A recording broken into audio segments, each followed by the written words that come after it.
Hello friends, Jermaine here and welcome to this video. In today's package of the week, we'll be looking at Dartfrog, developed by the team at Very Good Ventures. Dartfrog is a backend solution similar to NextJS and Express. It's quite lightweight and it's experimental at this point in time, so not recommended for use in production. This package also comes with a CLI tool that we can install via the terminal. So I'm going to go ahead and do that now.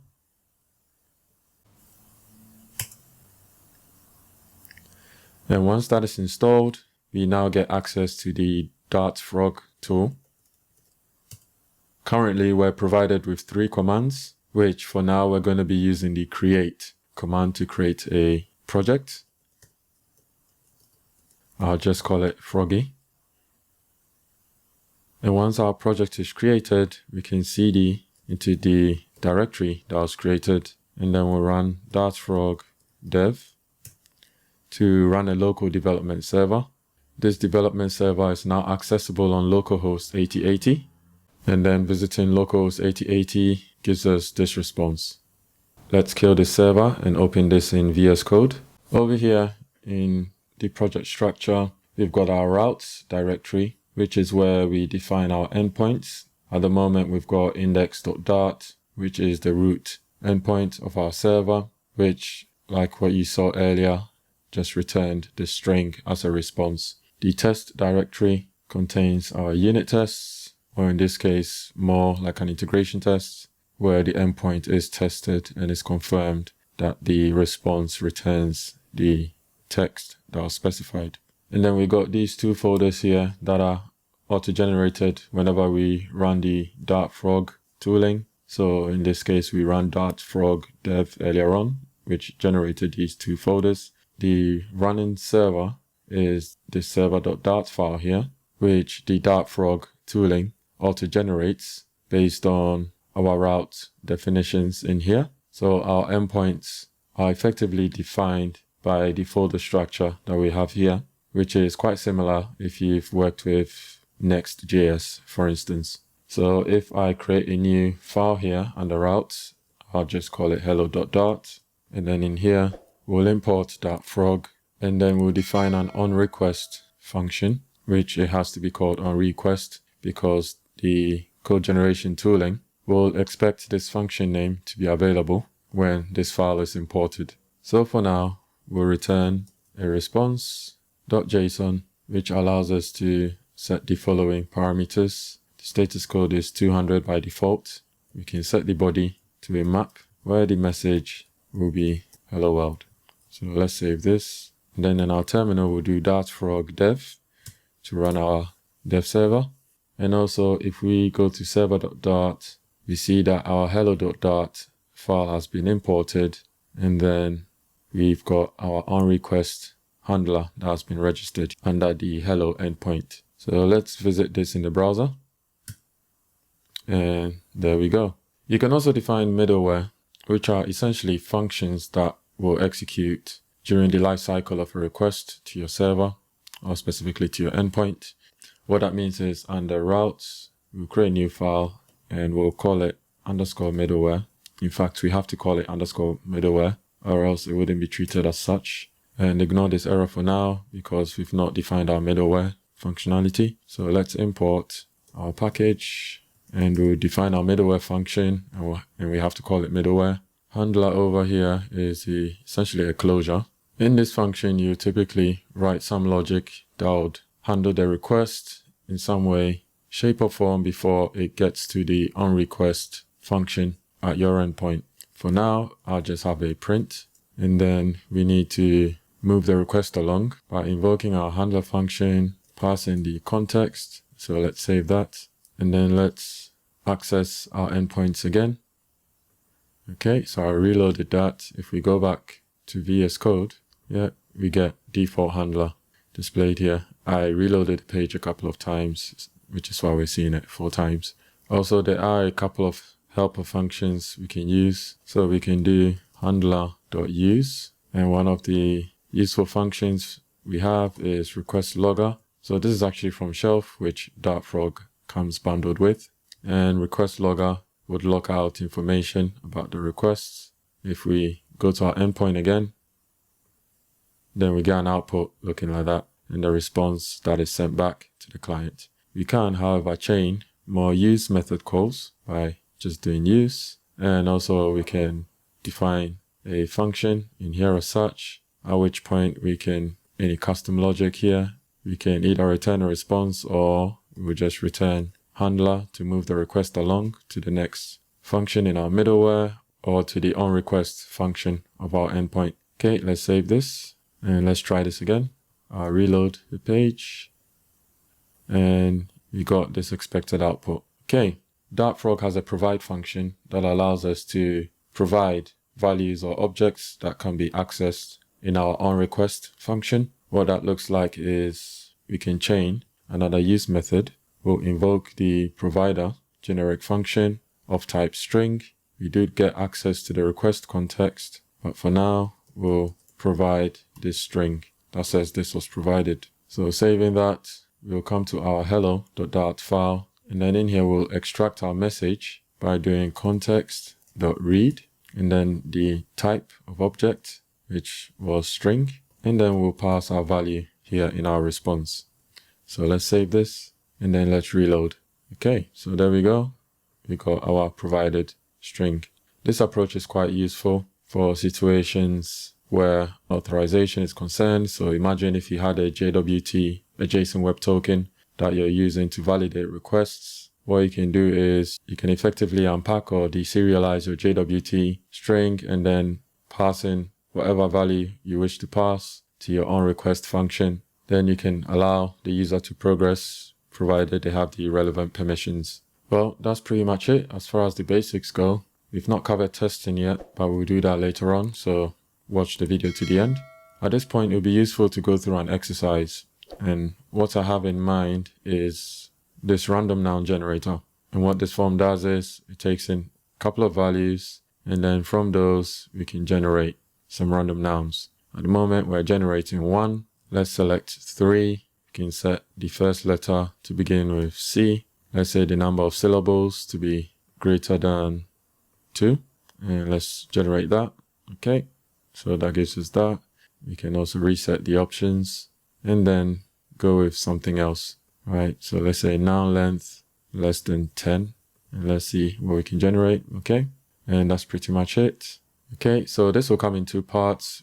We'll build an endpoint, and then we'll build our form to take in these values and send that to our endpoint so that we can display the results that come back. Under routes, I will create a new file. This will be under the noun subdirectory, and we'll call it generate.dart. And as you see here, we need to create our own request function. So let's do that. In here, we're going to retrieve the parameters that will be sent into this endpoint. So this will be our query parameters. And then let's pull in each of the parameters based on the values from the form. These form field values are our count, which is the number of nouns to return back to the browser, the first and last letter filtering options, the length and syllable length filtering options, and this is our comparison field, which is based on the value from this select dropdown. So for now, let's return this response containing the values from each of these fields. To test this out, we can access the endpoint directly, and we get a couple of nulls. Let's define our count, which we can confirm that we're able to capture the values. I've not defined the comparison. Okay, so back to the code. The count parameter is the only parameter that is going to be required. The other parameters are going to be optional. So let's do a check for count. So if the count is null, or if count is not null, let's check to make sure that it's an actual integer. If it's unsuccessful, then null will be returned, at which point we can return a 400 response. So we can use the HTTP status import from Dart.io, which is imported over here. And then we want bad request. I believe it's 400. Let me check. Yep. And then in the body of the response, let's say query parameter count is required. Let's test this out. So with an integer, we get that. If I don't pass an integer, then we get that query parameter count is required. Or we can say query parameter count is no number or something. Actually, there we go. problem solved. Also, we want to have a similar check with the length and syllable length. We'll duplicate this block. And what we want to do is to check that length is not equal to null. And if it so happens that trying to pass length as an integer returns null, then we return a 400 response. So we'll say query parameter length must be a number. So let's test this out. Okay, so if the length is correct, then we see that in the response, or else we get this message. Let's do the same with our syllable length. I reckon we can probably refactor this into a function since it's a bit repetitive, but just for the sake of this exercise, I'll leave that to you. And let's try that in the browser.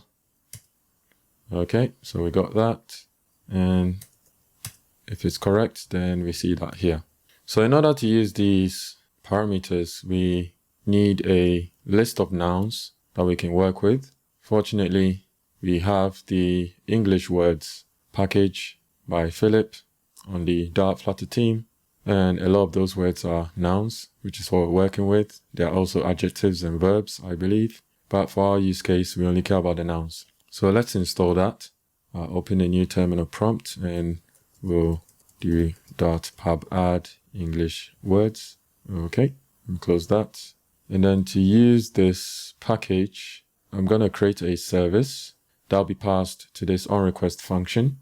In the project root, I'll add under the lib directory a file called language service.dart. And in here, I'll import the English words package, define our class called language service, define a method called generate nouns. This will take in our count, which is required, followed by our optional parameters, which are our first letter, last letter length, and syllable length, and they are marked as nullable since they're optional. For our comparison parameter, we will be working with an enum type called comparison. We will be working with the new enum features, which is available in the latest Dart SDK version. I'll define a constructor. This will accept a value, where this value is a string, and our enums will be these ones here. So these values represent query string comparison values, so it will be one of these three. I'll also have a factory constructor. This will take in our string value and then return the correct enum type. We're getting these blue squiggly lines, which is due to this linting message. I'll go ahead and set it to false, which means, yeah, it disappears. Okay, so in here, we'll have a check if the value matches the string value of the greater than enum, then we'll return greater than. We'll do the same to less than, or else we'll just return equals as the default. Now that is done, we can define our comparison parameter here, and we'll set the default to equals. Okay, so what we can do in here is we need to return, then I'll do nouns from the English words package, and then we use the where method, and then in here we'll have our checks. So let's see based on the first letter. If it's not null, oh, hold on, let's do toList. If first letter is not equal to null, then we'll have another check in here. If value does not start with first letter, then we'll return false. And the reason why we do that is if the value does start with the first letter, then we'll move on to the next if check for the last letter. So here we want to check if value does not end with the last letter, then we'll return false, or else that means that the word does begin with the first letter and the last letter, so we'll return true, and we save that. And also let's take our count into consideration. So before we convert it into a list, we'll invoke the take method and we'll pass in our count here like so. Okay, so let's actually use this language service. Under our noun directory, I'll create our middleware file. We will resolve our imports, and then we'll define our middleware function, which returns our handler. We'll use our provider function to provide the language service, just like that. Save the file, come over to our generate file, and then we can pull in our language service, make sure that the import is here. And now we should be able to use our service down here in the response. So we can do service.generate nouns. And because generate nouns returns a list type, we need to convert it to a string by just doing join, and we'll pass in a space as our separator. We need to convert count into an integer. So let's do that with int.parse, and let's have the rest of our arguments passed in. So for first letter and last letter, for length, we'll double check that length is defined so that we can convert it into an integer. We do the same for syllable length. And then for comparison, we do comparison from string, and then we'll pass in our comparison parameter. So let's save that. Let's restart the server. So we'll do Dartlang dev again. Okay, let's see. There we go. We got base battle. It's taking the first letter and the last letter into consideration along with the count. We're not using the length, syllable length, and comparison yet. So let's do that now. We'll return to our generate nouns method, and then I'll add another where method. Then in here, we'll check the length argument. If it's null, we'll just return true, just move it along. Or else let's do a switch based on the value of the comparison enum. And then in here, we'll have our case statements for each of the values. So if it's equals, then we want to check that the length of the word matches the length parameter. If it's greater than, then we check that it's greater than. If it's less than, we check that it's less than. And in fact, this will be quite similar with our syllable length.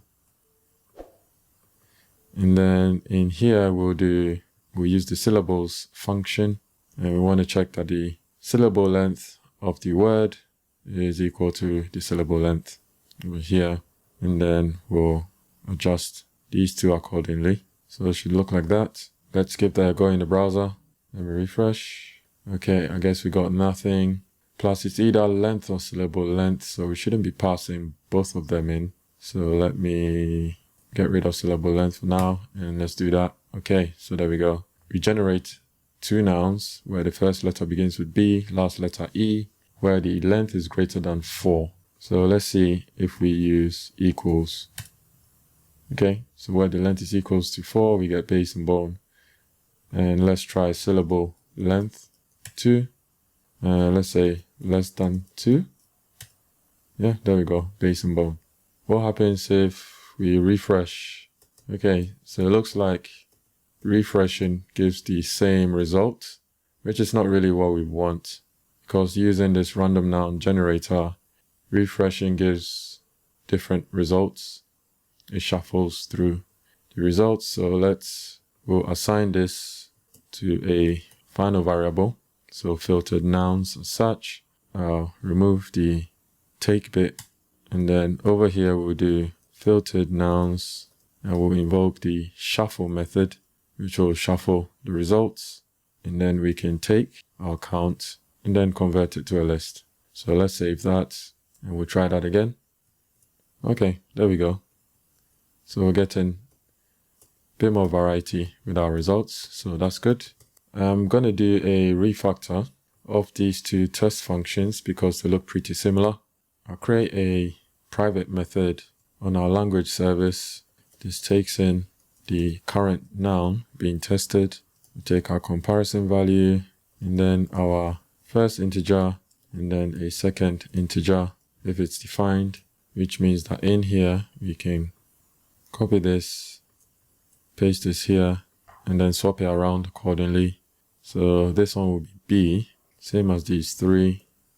And then these three will be A, which means that over here we can test it by doing that. We'll pass in our value, we'll pass in our comparison, and then for our A value, we did syllables value, and then B will be syllable length. And let's test this out, make sure that it works.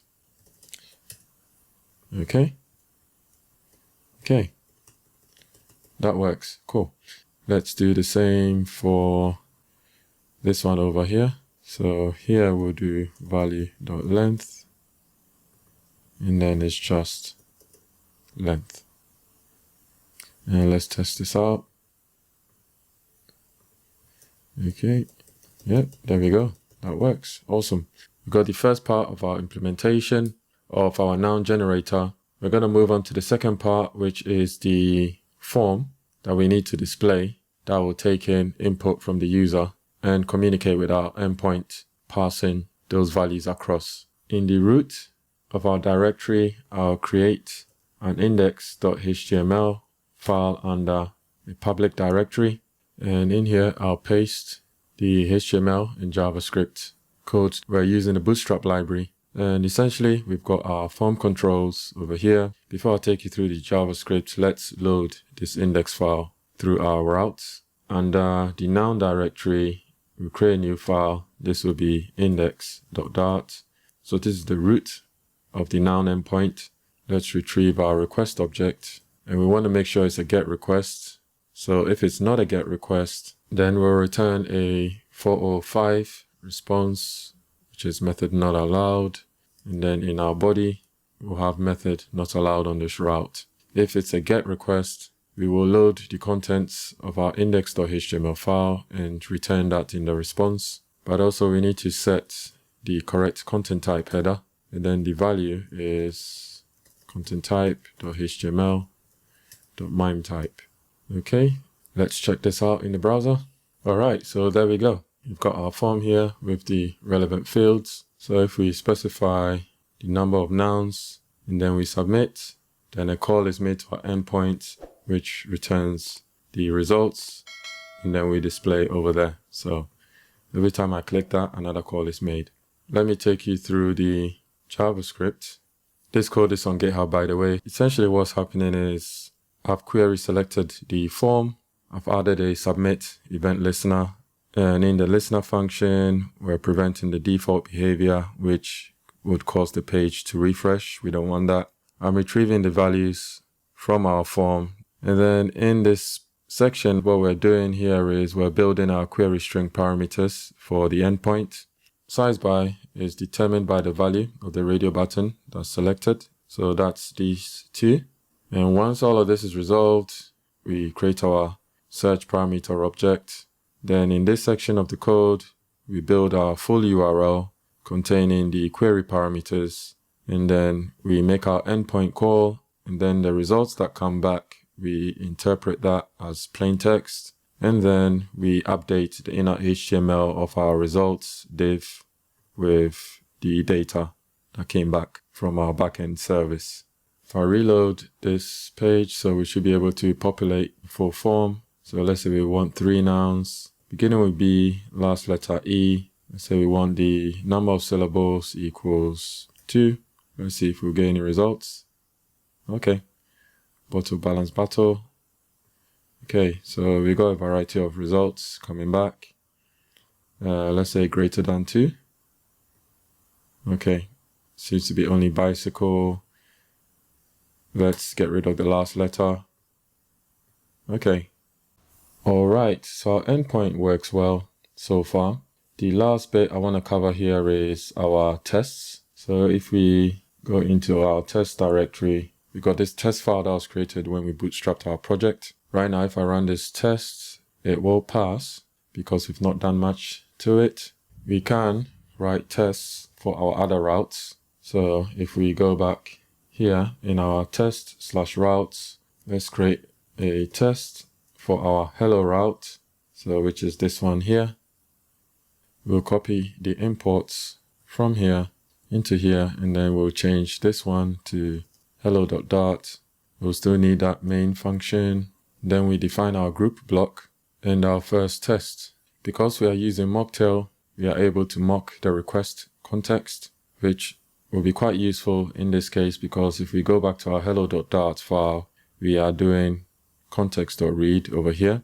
So we can use mocktail to mock this call and then return the results we want, since that is included in the response. So let's do that. We will instantiate our mock request context. So when we do context.read string, then we'll just return provided string. We will go ahead and make the request, and then we'll go ahead and make our request by invoking our onRequest function, passing in our mock context. You can check that our response has the right status code, and that the body contains our map object, where the message is hello world, provided string. Let's run this test.